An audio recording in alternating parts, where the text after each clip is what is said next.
ಕದನ ವಿರಾಮ ಯಾಕೆ? ಕದನ ವಿರಾಮದ ಅವಶ್ಯಕತೆ ಏನಿತ್ತು? ಕದನ ವಿರಾಮದ ಮೂಲಕ ಭಾರತೀಯ ಸೇನೆ ಮತ್ತು ಭಾರತೀಯರ ಭಾವನೆಗಳ ಜೊತೆ ಆಟ ಆಡಿಕೊಳ್ಳಲಾಯ್ತಾ? ಕದನ ವಿರಾಮ ರಾಜಕೀಯ ಹಿತಾಸಕ್ತಿಯ ಒಂದು ಉದ್ದೇಶದ ಸಾಧನೆಗೆ ನಡೀತಾ? ಕದನ ವಿರಾಮವನ್ನ ಘೋಷಣೆ ಮಾಡಿದವರು ಯಾರು? ಎಲ್ಲವೂ ನಮ್ಮ ಫೇವರಲ್ಲೇ ನಡೀತಾ ಇರುವಂತಹ ಸಂದರ್ಭದಲ್ಲಿ ಇದ್ದಕ್ಕಿದ್ದಂತೆ ಮೂರನೆಯ ವ್ಯಕ್ತಿ ಕದನ ವಿರಾಮದ ಪೋಸ್ಟ್ ಹಾಕಿದ್ದಾದ್ರೂ ಯಾಕೆ?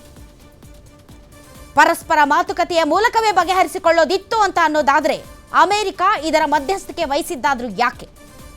ಸಣ್ಣ ಮಕ್ಕಳಿಗೆ ಪಾಠ ಹೇಳುವ ರೀತಿಯಲ್ಲಿ ಕಾಮನ್ ಸೆನ್ಸ್ ಅನ್ನೋ ಪದವನ್ನು ಉಪಯೋಗಿಸಿ ಟ್ರಂಪ್ ಶಾಂತಿ ದೂತರಂತೆ ವಿಶ್ವ ಗುರುವಿಗೆ ಪಾಠ ಹೇಳಿಕೊಳ್ಳುವುದಕ್ಕೆ ಚಾನ್ಸ್ ಕೊಟ್ಟಿದ್ದಾದ್ರೂ ಯಾರು?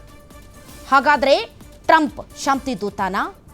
ಟ್ರಂಪ್ ಮಾತನ್ನ ಕೇಳಿ ನಾವು ಯುದ್ಧ ವಿರಾಮವನ್ನ ಘೋಷಣೆ ಮಾಡುವಂತ ಸ್ಥಿತಿಗೆ ತಲುಪಿದ್ದೇವಾ? ಪಾಕಿಸ್ತಾನ ಮತ್ತು ಅಮೆರಿಕ ಈಗಾಗಲೇ ಚೀನಾ ಮತ್ತು ಅಮೆರಿಕ ಪಾಕಿಸ್ತಾನದ ಪರ ನಿಂತಿದೆ. ಆದರೆ ಭಾರತದ ಪರವಾಗಿ ಯಾವ ದೇಶಗಳು ಕೂಡ ಮುಂದೆ ಬರುತ್ತಿಲ್ಲ. ಯಾಕೆ?